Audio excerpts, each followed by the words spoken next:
Assalamualaikum warahmatullahi wabarakatuh. Apa kabar semuanya? Semoga dalam keadaan sehat dan dilindungi oleh Allah SWT. Kembali lagi bertemu dengan saya di mata pelajaran Ilmu Pengetahuan Alam, kali ini di kelas 9 dengan materi organ reproduksi manusia.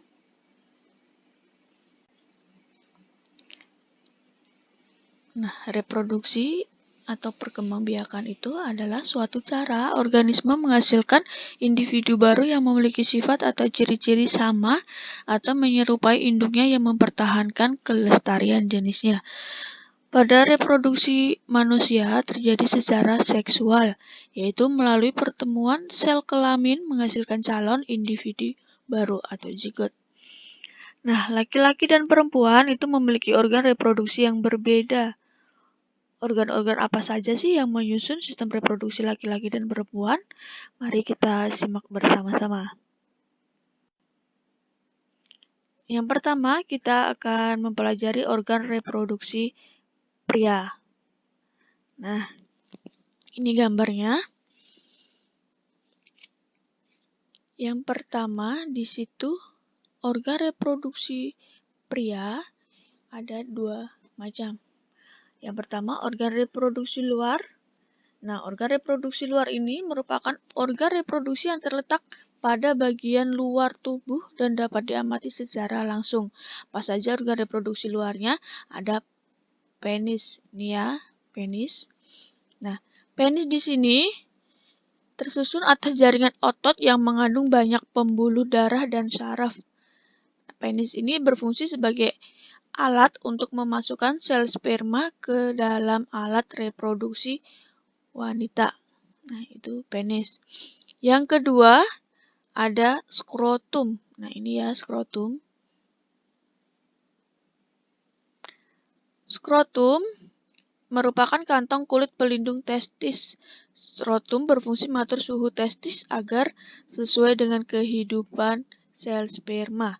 Nah, skrotum akan mengendur seiring dengan meningkatnya suhu testis dan sebaliknya, apabila skrotum akan mengerut jika suhu testisnya itu menurun, yaitu skrotum. Itu adalah organ reproduksi bagian luar.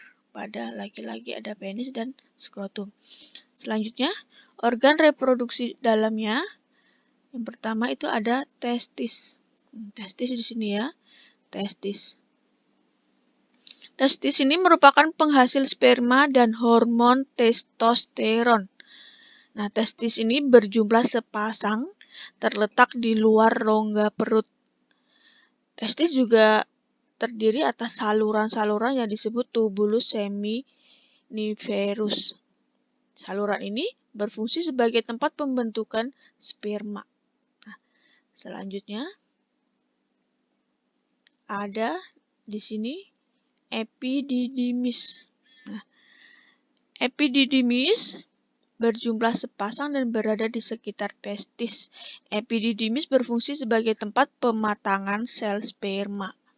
Di sini ya, epididymis. Selanjutnya kita ke kelenjar Cooper. Nih, kelenjar Cooper.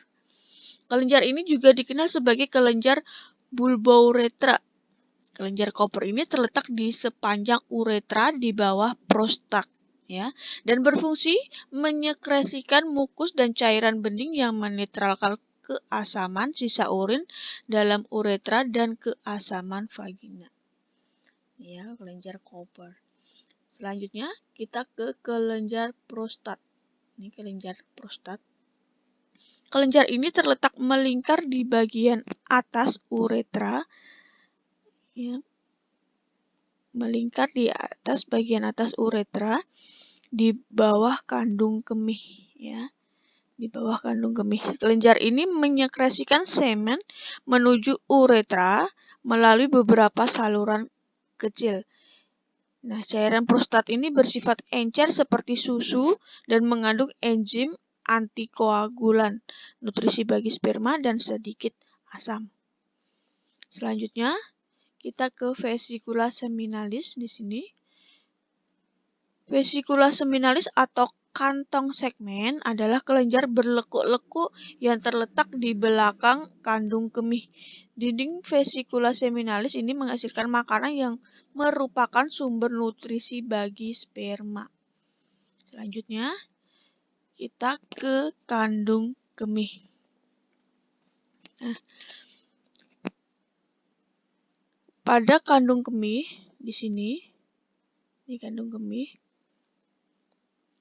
bagian dari sistem saluran kencing yang terdapat di dalam tubuh manusia.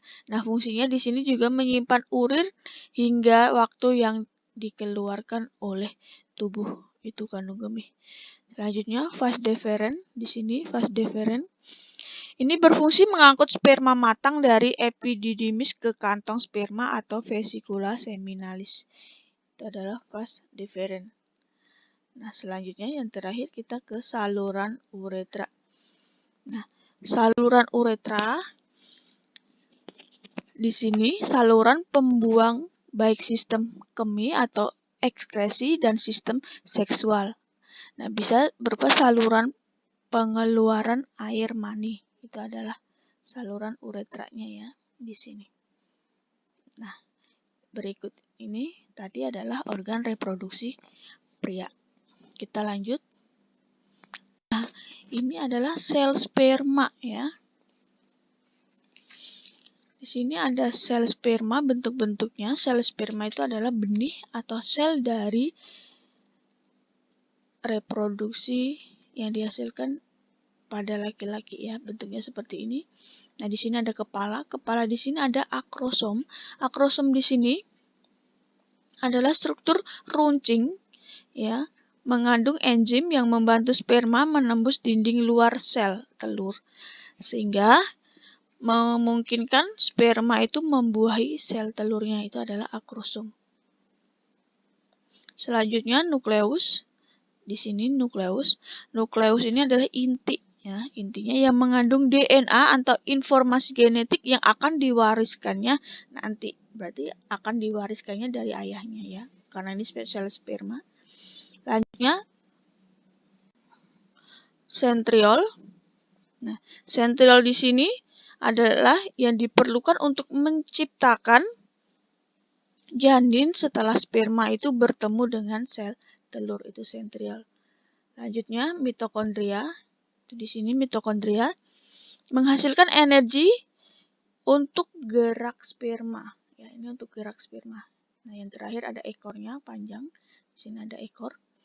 Ekor ini berupa flagela berbentuk sitoskeleton yang berukuran panjang, berfungsi untuk mendorong spermatozoa itu masuk ke dalam vas deferens dan ductus ejaculatis. Nah, ini untuk mendorong sperma itu masuk ke dalam rahim ya. Nah, lanjut kita ke bagan spermatogenesis. Bagannya seperti ini, spermatogenesis. Spermatogenesis ini merupakan proses pembentukan dan pemasakan sel kelamin laki-laki. Spermatogenesis berlangsung di dalam testis dan proses pembentukan spermatozoa atau sel sperma ini dipengaruhi oleh kerja beberapa hormon. Dan aktifnya hormon-hormon tersebut dipengaruhi oleh kelenjar hipofisis. Nah, mari kita simak bersama-sama bagaimana diagram spermatogenesis ini. Yang pertama, spermiogenesis terjadi di dalam epididymis dan membutuhkan waktu selama 2 hari. Proses spermatogenesis diawali dengan sel-sel primordial diploid di dalam testis membelah berkali-kali dan membentuk spermatogonium. Di sini membentuk spermatogonium. Spermatogonium ini mengalami perkembangan dan membentuk spermatosit primer. Di sini spermatosit primer membelah secara meiosis menghasilkan 2 buah sel spermatosit sekunder haploid. Di sini ya sekunder. Nih. Lalu, tiap-tiap sel spermatosit sekunder membelah secara meiosis menghasilkan 4 spermatid haploid. Nah, setelah spermatosit sekunder di sini, dia akan membelah menjadi 4. Setiap spermatid mengalami pematangan menjadi sel sperma. Nah, di sini setelah membelah ini, dia akan membentuk sel sperma. Kita lanjut, yang kedua, organ reproduksi wanita. Nah, ini adalah gambarnya alat reproduksi wanita. Sama seperti pria tadi, dia juga terdiri dari organ reproduksi luar dan organ reproduksi dalam. Nah, pada organ luar, di sini ada vulva dan labium. Ya. Kita masuk ke vulva. Nah, vulva merupakan celah terluar dari organ reproduksi perempuan. Di dalam vulva terdapat saluran urin dan saluran reproduksi vagina. Sekitar di sini ya, vulva ini udah dalam, di sekitar di sini itu vulva. Terus yang kedua ada labium. Labium di sini merupakan bagian yang membatasi vulva. Nah, di sini ada 2 pasang labium, yaitu labium majora berukuran besar dan labium minora itu berukuran kecil. Nah, labium majora merupakan bibir luar vagina yang berukuran besar dan tampak tebal berlemak. Itu adalah labium majora, itu berada di bagian luar vagina kita. Sedangkan yang minora itu terletak di sebelah dalam labium majora. Berarti kalau dari luar nampak labium majora dulu, baru ke labium minora.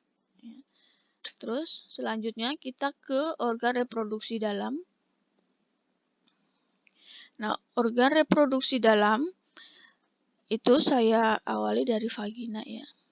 Ini vagina ada di sini, vagina. Vagina merupakan saluran akhir organ reproduksi yang terletak di bagian bawah serviks. Nah, vagina di sini tersusun atas otot-otot elastis yang dilapisi selaput membran disebut selaput darah, ya, atau sering disebut dengan himen. Lanjut, kita ke serviks atau leher rahim di sini ya, serviks. Serviks atau leher rahim ini merupakan bagian dasar rahim yang membentuk melingkar yang berbatasan dengan vagina. Nah, serviks di sini tersusun atas bagian yang berserat dan berotot. Serviks ini berperan penting untuk mengalirkan darah ke vagina saat menstruasi dan mengarahkan air mani ke dalam rahim dan mendukung kepala janin saat akan dilahirkan. Nih, serviks. Lanjut kita ke uterus. Uterus atau rahim. Ini merupakan muara ovidak berotot tebal dan sebagai tempat perkembangan janin. Ya, di sini uterus. Nah, lanjut ke ovarium. Ovarium atau indung telur ini berjumlah sepasang. Di sini dan di sini ya. Berjumlah sepasang. Berbentuk oval. Nah, berbentuk oval dengan panjang 3-4 cm. Ovarium ini berada di sebelah kiri dan kanan rongga perut bagian bawah. Ini ada 2 ya. Ovarium ini berperan secara bergantian untuk menghasilkan ovum atau sel telur. Ya, di sini. Lanjut, kita ke tuba falopi. Ya, tuba falopi. Tuba falopi atau ovidak ini merupakan saluran reproduksi yang berperan sebagai jalan ovum dari ovarium menuju uterus serta sebagai tempat berlangsungnya pembuahan. Ya, ini sebagai tempat terjadinya pembuahan. Di sini uterus tadi sama. Nah, kita ke bladder. Apa itu bladder? Juga sering disebut dengan kandung kemih. Ya, kandung kemih tadi fungsinya untuk menyimpan urin hingga waktu yang akan dikeluarkan oleh tubuh itu adalah bladder. Nah, sekarang rektum. Nah, rektum di sini adalah organ terakhir dari usus besar yang berakhir di anus, ya. Dia berakhir di anus, di rektum. Nah, itu adalah organ dalam. Sampai di sini paham ya, anak-anak? Kita lanjut. Nah, kalau laki-laki itu spermatogenesis, kalau perempuan itu terjadinya oogenesis, ya. Kita pelajari bersama-sama.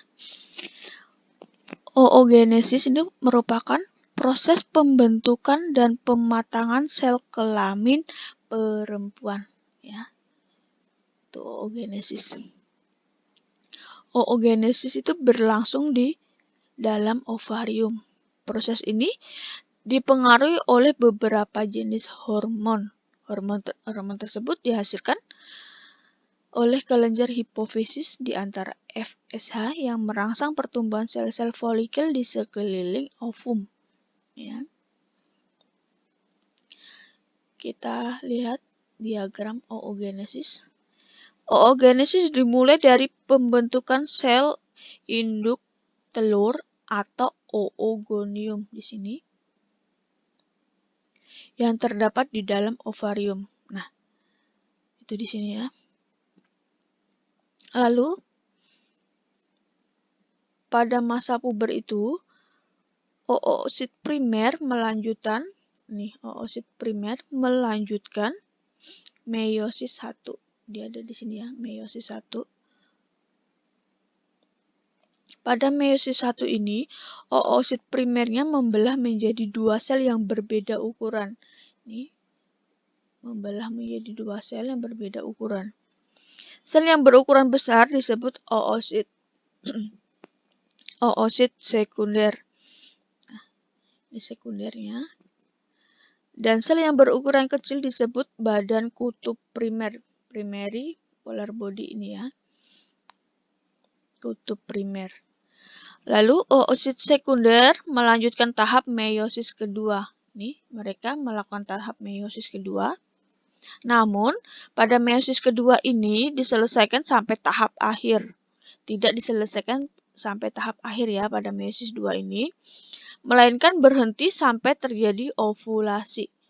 Nah, jika tidak terjadi pembuahan, oosit sekunder akan mengalami degenerasi. Jika terjadi pembuahan, maka oosit primernya dan badan kutub primer akan melanjutkan ke meiosis kedua. Pembelahan oosit sekunder di sini menghasilkan satu ootit. Ya, dia menghasilkan satu ootit dan satu badan kutub sekunder. Dalam secara bersamaan, pembelahan badan kutub primer ini menghasilkan dua badan kutub sekunder. Ya, mereka masing-masing dua kutub sekunder. Selanjutnya, ketiga badan kutub sekunder akan mengalami degenerasi. Mereka akan mengalami degenerasi, ya. Sementara itu, ootit akan berkembang dan membentuk ovum atau sel telur. Di sini dia akan membentuk ovum atau sel telur. Nah, kita lanjut ke siklus menstruasi. Ini bagi perempuan ya, harus mengetahui siklus menstruasi. Nah, menstruasi atau haid itu sendiri adalah pendarahan secara periodik dan siklis dari uterus yang disertai peluruhan endometrium. Nah, menstruasi terjadi jika ovum tidak dibuahi oleh sperma. Pada umumnya, siklus menstruasi berlangsung selama 28 hari. Namun, pada siklus menstruasi tersebut sangat bervariasi untuk setiap individu, yaitu berkisar antara 24 sampai 40 hari. Nah, selanjutnya bagaimana sih tahap-tahap dalam siklus menstruasi itu? Nah, mari kita pelajari bersama-sama. Ini siklus menstruasi, tahap-tahapnya yang pertama di sini ada fase menstruasi. Nah, di sini terjadi pada hari ke-1 hingga hari ke-5 dari siklus menstruasi ya. Ini fase menstruasi. Fase ini dimulai saat produksi progesteron dihentikan. Ya, progesteronnya dihentikan. Pada fase ini, dinding rahim yang semula menebal akan meluruh yang disertai pendarahan. Itu di fase menstruasi. Selanjutnya, kita ke fase proliferasi. Ya. Fase proliferasi dan ovulasi terjadi pada hari ke-6 hingga ke-14. Ya. Hingga ke-14. Fase ini merupakan tahap penyembuhan pembuluh darah yang pecah pada saat terjadinya menstruasi. FSH-nya, Follicle Stimulating Hormone, mulai diproduksi untuk memacu pematangan ovum di ovarium. Nah, pada saat yang sama, estrogen juga dihasilkan untuk memacu penebalan dinding rahim. Nah, itu ya. Selanjutnya yang terakhir, fase sekretori atau fase sekresi ini terjadi pada hari ke-15 hingga hari ke-28. Ini panjang ya. Setelah menstruasi. Pada fase ini hormon progesteron memacu terjadinya penebalan dinding rahim.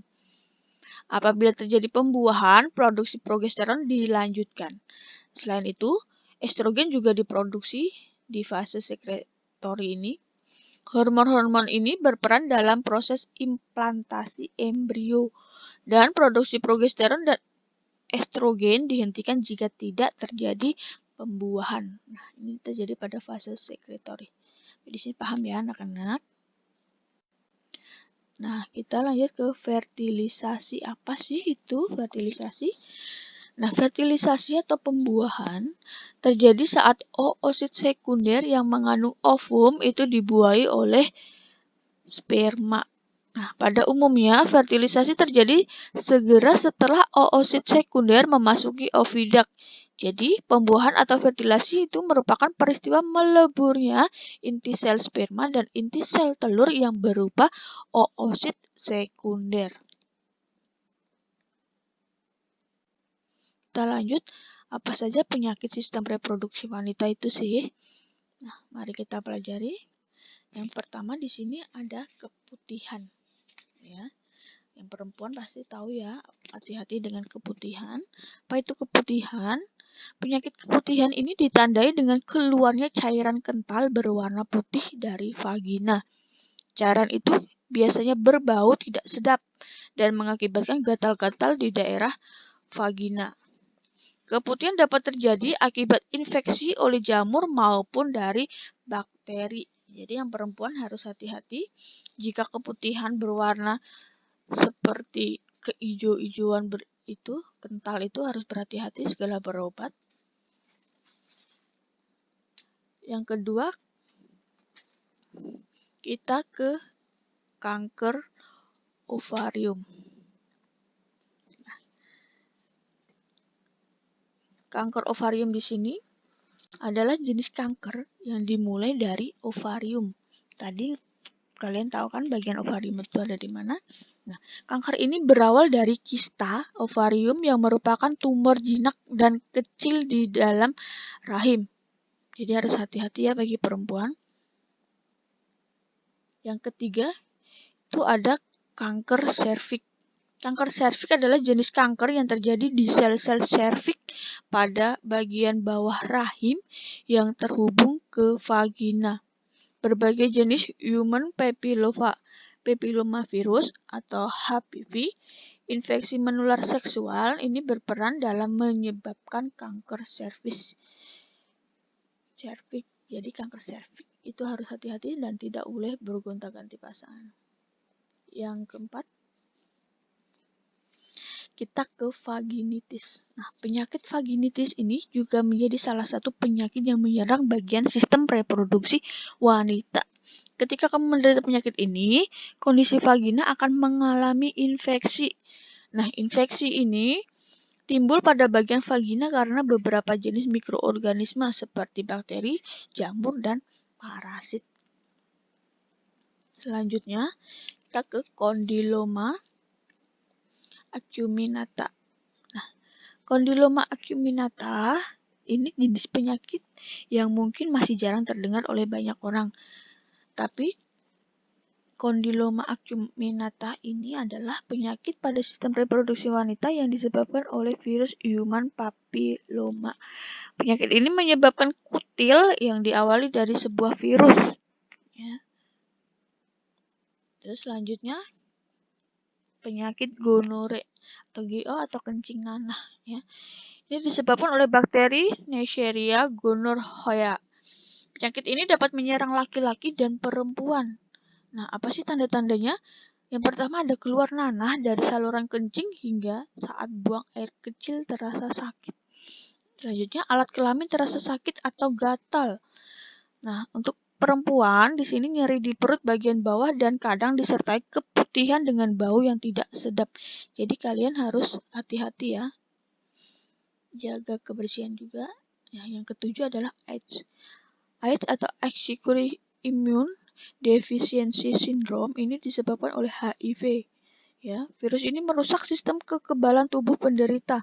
Penderita menjadi mudah diserang penyakit dan seringkali berakhir dengan kematian.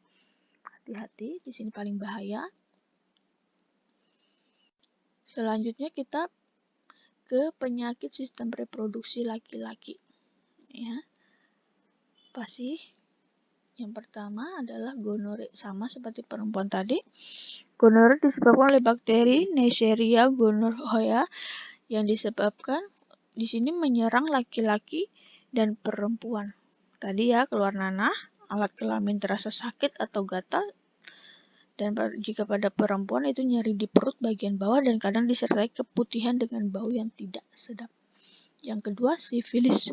Sifilis atau disebut dengan raja singa ini disebabkan oleh Treponema pallidum. Apa sih gejala-gejalanya penyakit sifilis itu? Yang pertama, timbul luka pada alat kelamin, entah pada rektum, lidah, atau bibir tetapi tidak terasa sakit. Terus terjadi pembengkakan kelenjar getah bening di seluruh tubuh dan timbul bercak kemerahan terutama di telapak tangan dan di telapak kaki. Yang ketiga, hernia inguinal. Ini adalah kondisi yang terjadi pada alat reproduksi pria ketika dinding perut bagian bawah itu melemah, sehingga usus turun ke kantong testis atau bagian samping penis yang menyebabkan testis terlihat lebih besar atau benjolannya. Yang keempat ada hidrogel, penyakit pada alat reproduksi pria di mana kondisi kantong testisnya dipenuhi oleh cairan yang mengelilinginya. Biasanya penyakit ini tidak terlalu membahayakan testis. Selanjutnya kanker testis. Nah, testis itu sendiri adalah salah satu organ penting dalam sistem reproduksi pria yang terletak di bagian bawah penis. Nah, kanker testis ini adalah kanker yang jarang terjadi dan cenderung mempengaruhi pria. Gejala kanker testis yang paling sering ditemukan adalah pembengkakan atau benjolan yang tidak nyeri di salah satu testis atau perubahan bentuk atau tekstur buah jakar. Jadi harus kalian tahu sendiri-sendiri ya keadaannya bagaimana testis kalian. Nah, yang keenam, pembengkakan skrotum.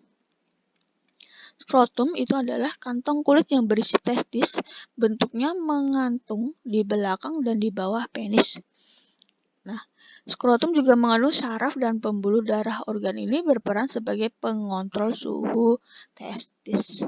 Nah, yang sering diakibatkan di sini oleh torsi testis atau gangguan pada testis yang memicu tersumbatnya aliran darah. Dan juga ada pembengkakan skrotum itu dipicu dari peradangan dan pertumbuhan yang tidak normal di dalam skrotum. Ya, berarti bengkak ya skrotumnya. Yang ketujuh, gangguan prostat. Penyakit ini terjadi pada alat reproduksi pria. Nah, gangguan prostat ini merupakan satu di antara beberapa penyakit yang banyak dialami oleh pria. Biasanya gangguan prostat ini menyerang pria yang berusia di atas 50 tahun. Nah, prostat sendiri adalah kelenjar pada sistem reproduksi pria yang membungkus saluran kemih atau uretra dan berfungsi mengeluarkan cairan yang menyuburkan dan melindungi sperma. Nah, jadi hati-hati nanti kalau udah berusia di atas 50 tahun, hati-hati terserang prostat ya. Ini selanjutnya, upaya apa saja sih untuk pencegahan penyakit reproduksi itu? Nah, yang pertama di sini, membersihkan alat kelamin bagian luar menggunakan air bersih setelah buang air. Nah, saat membersihkan alat kelamin sebaiknya dari arah depan ke belakang ya. Yang kedua, menjaga alat kelamin luar agar selalu kering. Nah, misalnya dilap menggunakan tisu setelah terkena air atau setelah buang air. Terus daerah lembab itu cocok untuk berkembang biaknya bakteri dan jamur. Nah, jangan sampai alat kelamin kalian itu lembab ya. Yang ketiga, menggunakan celana dalam dari bahan yang menyerap keringat dan tidak terlalu ketat serta mengganti celana dalam setiap hari ya. Jangan lupa ganti celana dalamnya. Yang keempat, menghentikan kebiasaan menahan buang air. Nah, ini tidak boleh. Menahan buang air itu dapat mengakibatkan urin menetes sehingga membasahi celana dalam. Nah, bisa menjadi lembab dan bau. Jadi jangan biasakan menahan buang air. Yang kelima, memotong rambut yang ada di sekitar kemaluan reproduksi jika sudah panjang. Jangan lupa dipotong rambutnya ya. Rambut yang terlalu panjang itu dapat menjadi sarang kuman. Nah, yang keenam, rajin berolahraga dan banyak mengonsumsi buah dan sayur. Sayur dan buah itu mengandung banyak vitamin sehingga dapat meningkatkan daya tahan tubuh terhadap infeksi mikroorganisme yang jahat. Yang terakhir, segera memeriksakan diri ke dokter apabila ada keluhan. Ya, keluhannya apa? Yang ciri-ciri dari penyakit yang menyerang alat reproduksi ya. Itu segera memeriksakan diri. Nah, sekian pembelajaran tentang organ reproduksi manusia pertemuan kali ini. Semoga ilmunya bermanfaat. Kurang lebihnya mohon maaf. Assalamualaikum warahmatullahi wabarakatuh.